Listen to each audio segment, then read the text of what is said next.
Okay. So how is growing up with Filipino parents in America? Um, it's really hard for me to like compare it because I never really grew up with Filipino parents in the Philippines. Mm-hmm. But I mean,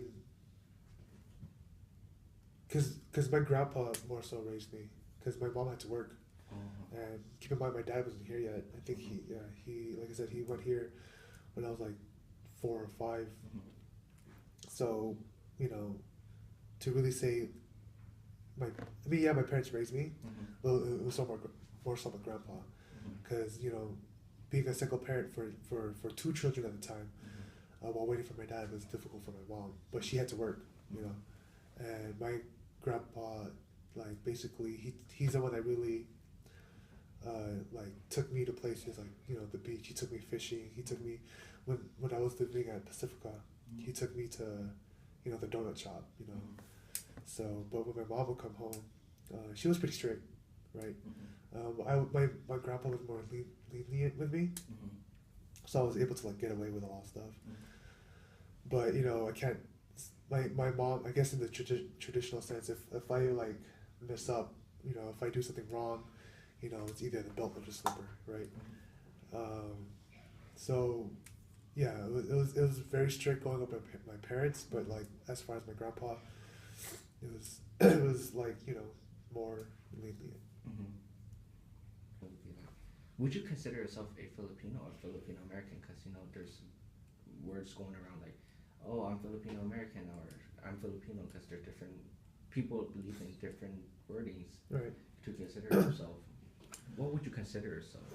Yeah, that's a good question too, because people call themselves Filipino American. Some people call themselves American Filipino. Mm-hmm. Some people just call themselves American. Some people just call themselves Mm-hmm. Filipino or Pinoy, Pinay, whatever. Mm-hmm. For me, I would see myself as a Filipino American without the hyphen. Mm-hmm. Um, I think it's because actually I learned this from Liza. I if I remember correctly, the hyphen kind of like equalizes the two. Mm-hmm. Whereas without the hyphen, you're more, um, I guess, you identify more with one or the other. Mm-hmm. But for me, yeah, I would say I'm Filipino American, because I'm born here, but like ethnicity wise and ancestral wise, and even learning a lot about my culture through uh, Filipino classes and certain organizations that I've been a part of, and community organizations that I've been a part of, and where I want to go. Mm-hmm. Um, I would for sure call myself Filipino American. Mm-hmm. But in your perspective, what makes a Filipino a true Filipino, and what makes a Filipino a true American? Do you know what's the difference? Um, Wait, so what makes a Filipino a true Filipino? Yeah, what makes a Filipino a true Filipino? What makes a true Filipino American a true Filipino American? Like in your perspective, That's to be honest, that's hard to answer. Because I mean, because different people, different. Philippines was colonized for 400 years by Spain, Mm-hmm. right? I mean, to be a true Filipino, you have to think pre-colonial wise, Mm-hmm. and think about the Babaylons and the Igorots and the mountain tribes. Mm-hmm. So to think about like a true Filipino, you have to do like a lot of decolonizing, Mm-hmm. right? Yeah. So, um, yeah, that's a hard question to answer. And even like Filipino itself, there's so many dialects and so many regions and areas and provinces to consider what is a true Filipino. Mm-hmm. Um, like yeah, like especially with languages and like upbringings and religion, because there's Filipinos who identify as Muslim, and there's Filipinos that identify as Christian and Catholic. Mm-hmm. So there's so many factors to even grasp the concept of a true Filipino. Mm-hmm. But I guess having said that, for me, a true Filipino is someone that recognizes where they came from, Mm-hmm. recognizes that the history of being colonized by Spain and the U.S. Mm-hmm. and doesn't necessarily have to know their language like fluently, Mm-hmm. but a big part of them is because when I like visually when I think of Filipino, I think of family, I think of food, I think of hot weather, and I don't know,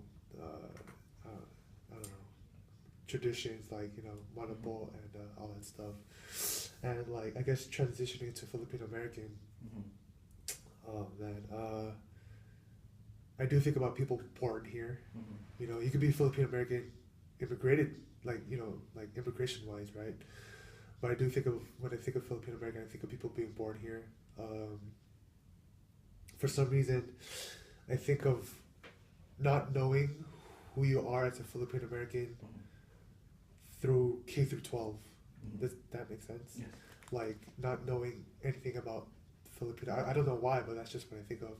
But it's that discovery of that Filipino part of you beyond high school that you can't get during K through 12 because they don't teach these kind of things, and you're exposed, and that it's almost that rebirth of that Filipino part of you, right?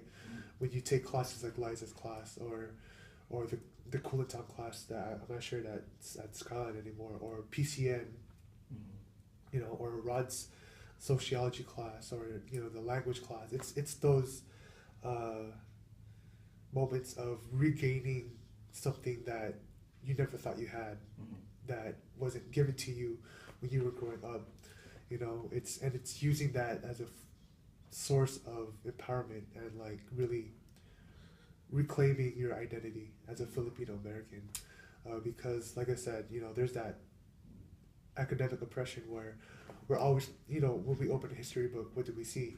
We see history won by the victors. Who are the victors? Usually they're the white people, right? But it's that counter narrative that writes into our lives to open a new chapter that says, "Oh, I'm Filipino American," right?